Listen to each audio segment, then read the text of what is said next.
तो दोस्तों, क्या आप लोगों को पता है कि साल 2020 में हेडफोन्स की कंपनीज ने पूरे 52 मिलियन यूनिट बेच के 35 बिलियन डॉलर की कमाई की थी। लेकिन गाइस, हेडफोन्स की कंपनीज ने ऐसे ही रातों रात तो ऑफकोर्स तरक्की नहीं कर ली, बल्कि इसको ग्रो होने में कई डेकेड्स का समय लग गया था। तो चलिए आज हम लोग हेडफोन की पूरी हिस्ट्री जानने की कोशिश करते हैं। तो दोस्तों, बात है साल 1890 की। जो हमारे स्विच बोर्ड ऑपरेटर्स थे वो एक तरह का हेडफोन इस्तेमाल किया करते थे, जिनको इन्वेंट किया था एजरा गिलीलैंड ने। इस हेडफोन का वेट ऑलमोस्ट 10 पाउंड था, जो कि 5 किलो के आसपास आता है।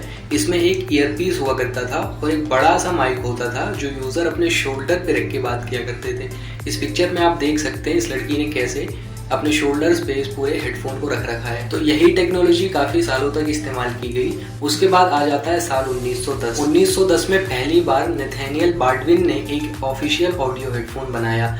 आजकल के हेडफोन की जैसे ही उसमें भी 2 पैडेड ईयर कप्स और हमारे हेड के अक्रॉस इसमें 2 बैंड्स भी लगे थे। इसीलिए ये सर पर भी बहुत ही कंफर्टेबली फिट आ जाता था और इसको हाथ से पकड़ के रखने की जरूरत नहीं थी, यानी कि इसको शोल्डर्स पे बहुत ऐसे वजन रखने की जरूरत नहीं थी। ये बहुत ही इजीली हमारे हेड पे आ जाता था, फिट हो जाता था।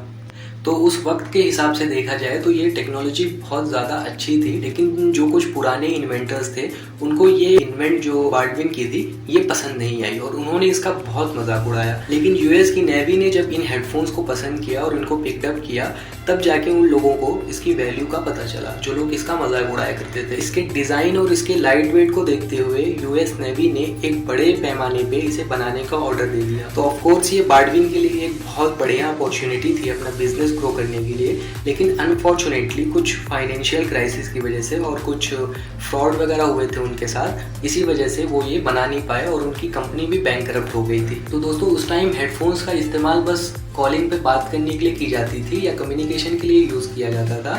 उसमें कोई म्यूजिक प्लेयर नहीं हुआ करता था, ना ही कोई एफएम या रेडियो टाइप का कुछ होता था उस समय। लेकिन दोस्तों, फिर आ जाता है साल 1958, जब कॉस कॉर्पोरेशन नाम की एक कंपनी एक प्राइवेट लिसनिंग सिस्टम डेवलप करती है और उसका नाम उस टाइम रखा जाता है कॉस मॉडल 390 फोनोग्राफ। इसमें एक रिकॉर्डिंग प्लेयर, एक स्पीकर और एक हेडफोन जैक भी था और इसके साथ ही में उन्होंने एक हेडफोन भी बनाया था। इस हेडफोन में प्लास्टिक से बने हुए 2 ईयर कप्स थे, एक 3 इंच का स्पीकर था और फोम से बने हुए ईयर पैड्स थे। तो दोस्तों, जैसे कि मैंने पहले बताया कि 1950s के समय हेडफोन्स जो थे वो कमर्शियली अवेलेबल नहीं थे। इनका यूज ज्यादातर मिलिट्री के लोग कम्युनिकेशन के लिए किया करते थे। लेकिन कॉस कंपनी ने जब पहली बार ये म्यूजिक लिसनिंग सिस्टम बनाया जिसमें रिकॉर्डिंग्स वगैरह भी अवेलेबल थे और लोगों ने इसको खरीदा और इसको इस्तेमाल किया, तो धीरे धीरे करके ये चीजें लोगों को बहुत पसंद आने लगी और ये कॉस के मॉडल्स जो आते थे उस समय वो बहुत ज्यादा पॉपुलर होने लगे। तो कई सालों तक ये टेक्नोलॉजी इस्तेमाल होती रही और फिर आ जाता है साल 1960,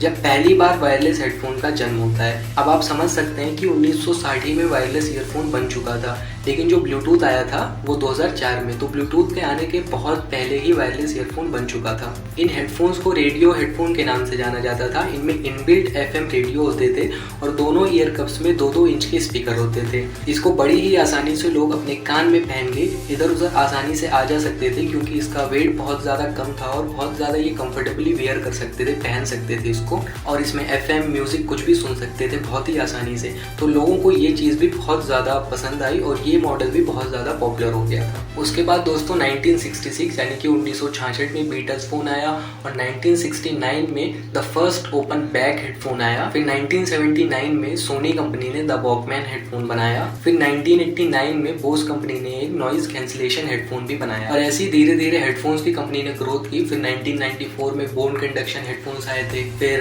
2001 में आईपॉड्स आया था और 2004 में फाइनली ब्लूटूथ का जन्म होता है, ब्लूटूथ को बनाया जाता है।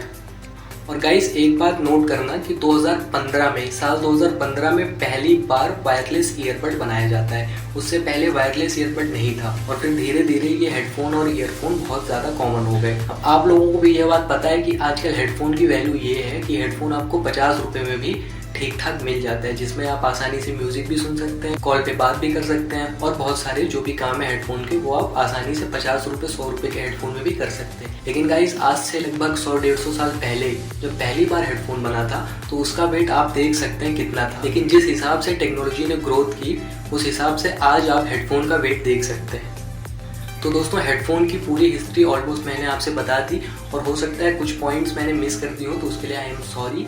तो गाइज अगर आप लोगों को ये वीडियो मेरी अच्छी लगी हो, इससे आपको कुछ नॉलेज मिला हो, तो प्लीज़ इस वीडियो को लाइक कर देना और मेरे चैनल को प्लीज़ सब्सक्राइब कर देना।